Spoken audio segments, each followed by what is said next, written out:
Hello दोस्तों, स्वागत है मेरा यूट्यूब चैनल में। मेरा नाम रजनीकांत चौधरी है और आज हम लोग डिस्कस करने वाले हैं recent changes in G S T R 3B। Means G S T R 3B में बहुत सारे चेंजेस आए हैं, जैसे कि टेबल नंबर 4 कम्प्लीटली चेंज हो गया, टेबल नंबर 3.1.1 आया है। तो इन सभी को लेके एक बार हम लोग fresh G S T R 3B online कैसे फिलअप होगा वो डिस्कस कर लेते हैं, ताकि इसमें जितना भी चेंजेस रहेगा सब कुछ कवर हो जाएगा। तो सबसे पहले आ जाते हैं हम लोग टेबल नंबर 3.1 में आते हैं, जो कि टेबल नंबर 3.1 आप लोग देख रहे होंगे। ये टेबल नंबर 3.1 जिसमें कि outward supply and reverse charge से रिलेटेड जो भी मेरा लाइबिलिटी रहता है उसका डिस्क्लोज किया जाता है। तो इसको हम लोग ओपन करते हैं और फिर इसके अंदर में जो टेबल वाइज क्या क्या इन्फॉर्मेशन लगता है वो डिस्कस कर लेंगे शॉर्ट में।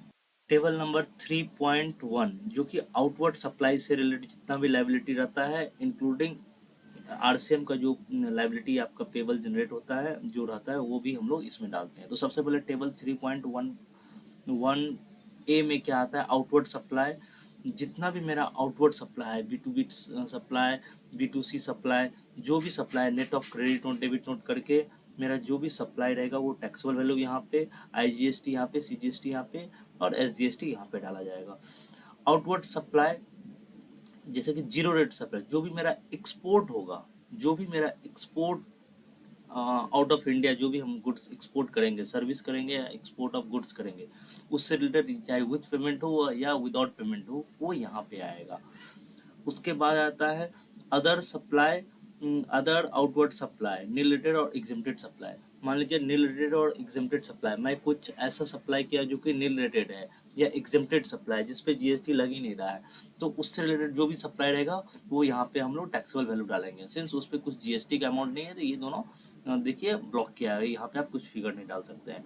Inward supply liable to RCM, जिस जो भी सर्विसेज हम लोग रिसीव किए हैं, मीन्स हम लोग सर्विस रिसीव किए उससे रिलेटेड जो भी आरसीएम में लाइबिलिटी पेमेंट करना पड़ेगा मुझे, वो सबसे पहले मुझे टेबल 3.1D में डिस्क्लोज करना पड़ेगा। यानी कि यहाँ पे डिस्क्लोज करना पड़ेगा, उसका जो भी पेमेंट रहेगा आईजीएसटी, सीजीएसटी, एजीएसटी यहाँ पे डिस्क्लोज करना पड़ेगा। और फिर इसका हम लोग क्रेडिट भी ले सकते हैं अगर ये इनएलिजिबल आईटीसी नहीं हो तो। उसके बाद नॉन जीएसटी आउटवर्ड सप्लाई, मान लीजिए कुछ कुछ होता है कि नो सप्लाई बोल के होता है, कुछ सप्लाई ऐसे होते हैं जो नो सप्लाई होता है।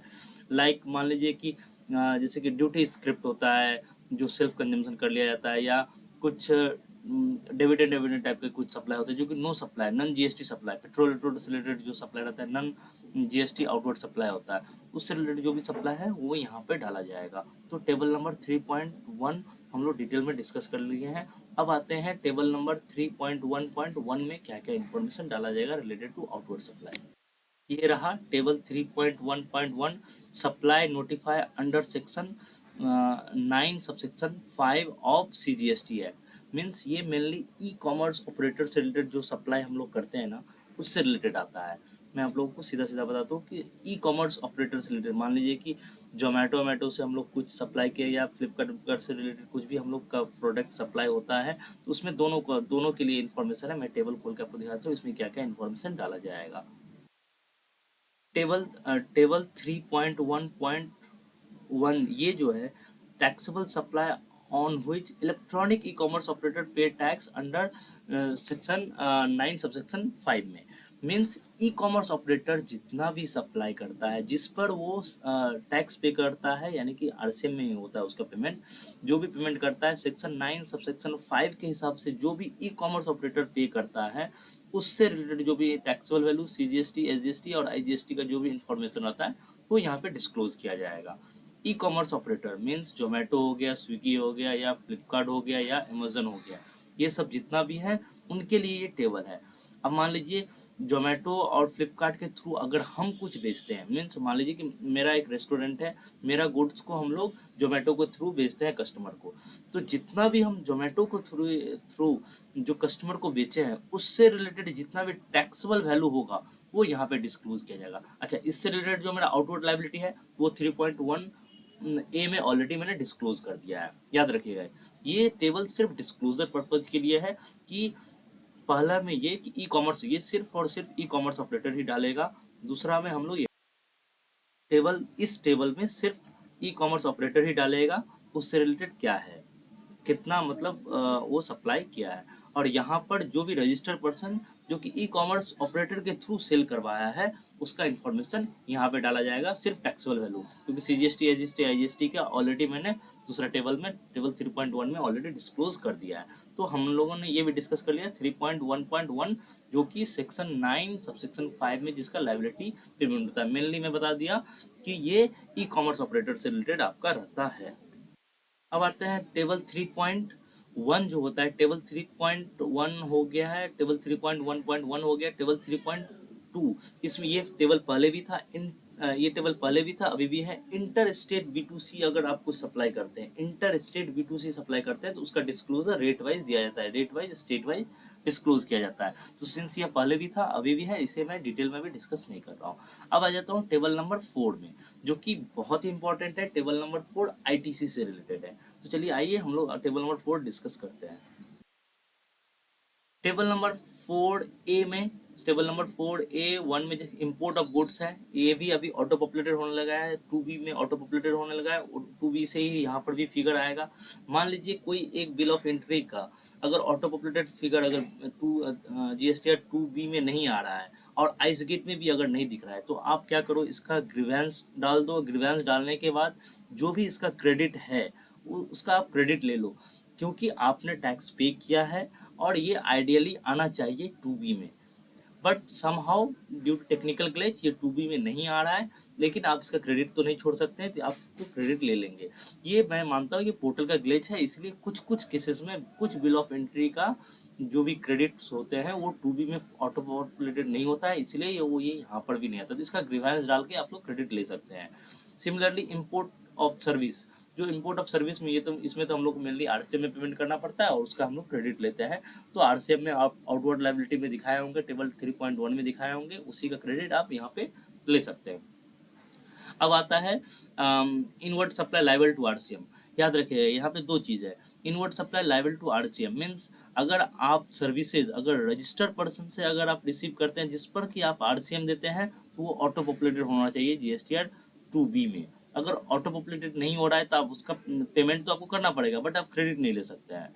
और मान लीजिए किसी अनरजिस्टर्ड पर्सन से आप ऐसा सर्विस लेते हैं जिसपे कि आप RCM पेमेंट करते हैं, तो वो तो सिंस रिटर्न फाइल ही नहीं करेगा, 2B में आएगा ही नहीं, तो वो आपको यहाँ पर मैनुअली फिगर डालना पड़ेगा, फिर आप उसका क्रेडिट ले सकते हैं। तो यानी कि जो inward supply liable to RCM इसको दो पार्ट में कैटेगराइज करते हैं, रजिस्टर्ड पर्सन से सर्विस ले रहे हैं और अनरजिस्टर्ड से ले रहे हैं। रजिस्टर्ड पर्सन से तभी हम लोग क्रेडिट लेंगे जब वो 2B में रिफ्लेक्ट करेगा और यहाँ पर ऑटो पॉपुलेट होगा तब क्रेडिट लेंगे।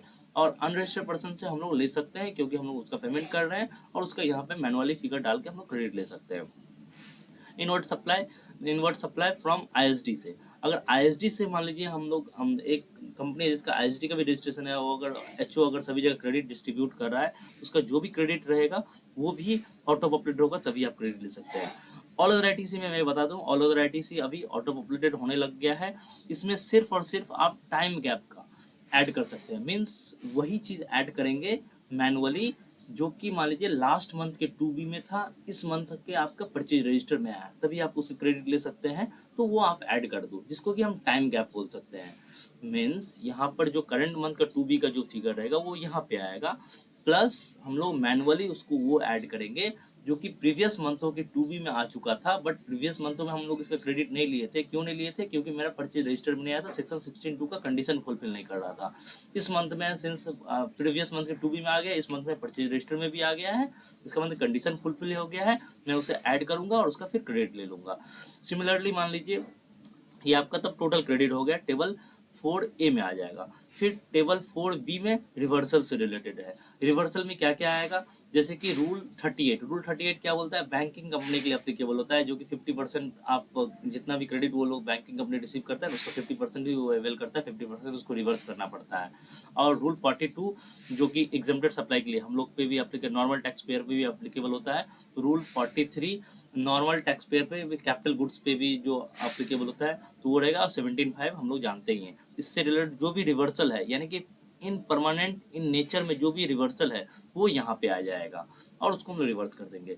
फिर अदर रिवर्सल में सब कुछ आ जाएगा, जैसे कि मान लीजिए क्रेडिट नोट से रिलेटेड ऑटो पॉपुलेटेड, अगर मान लीजिए आपका वेंडर क्रेडिट नोट इशू किया तो उससे रिलेटेड जो भी क्रेडिट रहेगा वो यहाँ पे ऑटो पॉपुलेटेड हो जाएगा। उसके बाद जो भी मान लीजिए यहाँ पे क्रेडिट दिख रहा है बट अभी तक मेरा परचेज रजिस्टर में नहीं आया, हो सकता है नेक्स्ट मंथ में परचेज रजिस्टर में आया, वो यहाँ पे आपका टेम्पोररी रिवर्सल में यहाँ पे आ जाएगा, टेबल 4B2 में आ जाएगा। एक बार के लिए यहाँ पे आएगा, फिर नेक्स्ट मंथ में आप उसको रिक्लेम कर सकते हैं। रिक्लेम करने के लिए आप यहाँ पे फिगर डालेंगे कितना रिक्लेम कर रहे हैं और फिर वो यहाँ पे ऐड करेंगे और नेक्स्ट मंथ का परचेज रजिस्टर में आएगा ही तो वो आप ले सकते हैं। तो ये हो गया आपका टेबल 4B का 1 और 2 हम लोग डिस्कस कर लिया। नेट आईटीसी जो आपका यहाँ पे आएगा वो याद रखिएगा टोटल वही फिगर आएगा जो कि आपका बुक्स में भी प्रेजेंट है, 2B भी प्रेजेंट है, यानी कि 100% मैच है। वही 3B में 3B के टेबल नंबर 4C के साथ आपका टोटल मैच क्रेडिट रहेगा, यानी कि यही जो क्रेडिट है यही आपका इलेक्ट्रॉनिक क्रेडिट लेजर में जाके क्रेडिट होगा। उसके बाद आईटीसी रिक्लेम जो मैंने डिस्कस भी किया था, मान लीजिए कोई भी क्रेडिट है जो कि मैंने प्रीवियस मंथ में टेम्पोररी रिवर्सल में दिखा चुका था, या नेट ऑफ करना भी मतलब एक तरह से टेम्पोररी रिवर्सल होता है, तो नेट ऑफ करके भी लिए थे क्रेडिट, तो उससे रिलेटेड जो भी है अगर हम लोग इस बार रिक्लेम कर रहे हैं तो यहाँ पर ऐड करेंगे, उसी का डिस्क्लोजर यहाँ पे है। टेबल नंबर 4D जो है याद रखिएगा सिर्फ डिस्क्लोजर पर्पज के लिए है, इसमें ज़्यादा दिमाग नहीं लगाना है, डिस्क्लोज किया जाता है। उसके बाद इनएलिजिबल आईटीसी अंडर सेक्शन 16(4) के हिसाब से या restriction to place of supply के हिसाब से 16(4) के मान लीजिए बहुत पुराना इनवॉइसेस कोई डिस्क्लोज कर रहा है तो वो मेरा ऑटो पॉपुलेटेड यहाँ पे नहीं होगा, वो डायरेक्टली यहाँ पे आ जाएगा। तो इस तरह का यहाँ पे आ जाएगा। और जो प्लेस ऑफ सप्लाई में जहाँ पे इशू है वो भी टेबल नंबर 4D2 में आ जाएगा, यानी कि आप उसका क्रेडिट नहीं ले सकते हैं और ये आपका मतलब डिस्क्लोजर पर्पज के लिए रहेगा। तो ये हो गया टेबल नंबर 4 का मैंने डिटेल में एक बार डिस्कस कर लिया। आप लोगों को इस रिलेटेड अगर कोई क्वेरी रहेगा तो आप कमेंट बॉक्स में डाल दीजिएगा, मैं आपका क्वेरी को रिजॉल्व कर दूंगा। चलिए आते हैं आप नेक्स्ट टेबल में। तो अभी तक हम लोग टेबल नंबर 3.1, टेबल नंबर 3.1.1 और टेबल नंबर 3.2 डिस्कस कर लिया, टेबल नंबर 4 भी डिस्कस कर लिए हैं। अब आते हैं टेबल नंबर 5 जो कि पहले भी था अभी भी है। ये एग्जेम्प्टेड नील रिलेटेड और नॉन जीएसटी आउटवर्ड सप्लाई से रिलेटेड जो भी डिस्क्लोजर रहेगा, सॉरी इनवर्ड सप्लाई से रिलेटेड जो भी डिस्क्लोजर रहेगा वो यहाँ पे डाल दिया जाएगा। याद रखिएगा जीएसटीआर 1 में आउटवर्ड से रिलेटेड डिस्क्लोजर किया जाता है, नील रिलेटेड एग्जेम्प्टेड और नॉन जीएसटी सप्लाई, और 3B में एग्जेम्प्टेड नील रिलेटेड और नॉन जीएसटी सप्लाई इनवर्ड से रिलेटेड जो है उसको हम लोग डिस्क्लोज करते हैं। उसके बाद अभी एक इंटरेस्ट का भी टैब आ गया है जिसमें कि एडिटेबल टेबल में रहता है, बट उसका इंटरेस्ट का और लेट फीस का यहाँ पे अमाउंट ऑटो पॉपुलेटेड होता है। तो अगर आपका इंटरेस्ट कैलकुलेट करके अगर आप इंटरेस्ट पेमेंट करना चाहते हैं तो कर सकते हैं, नहीं तो याद रखिएगा इंटरेस्ट आप आज पेमेंट करो या 2 साल बाद पेमेंट करो, आपका फिक्स हो जाएगा, क्योंकि आउटवर्ड टैक्स लायबिलिटी आप पेमेंट कर दिए रहे हैं 3B के साथ, तो आपका जो भी इंटरेस्ट बनता है वो फिक्स रहेगा, बाद में भी आप देख सकते हैं। तो चलिए thank you very much video देखने के लिए। आप लोगों से रिक्वेस्ट करेंगे इस वीडियो को शेयर कीजिए। अगर आपको जीएसटीआर 3B से रिलेटेड कोई भी क्वेरी हो तो आप कमेंट बॉक्स में डालिए, मैं उसका आंसर कर दूंगा। और जीएसटी से रिलेटेड कोई भी अदर क्वेरी भी रहे तो आप लोग हम लोग से कांटेक्ट कर दीजिएगा, हम लोग आप लोग को रिजॉल्व कर देंगे। Thank you very much.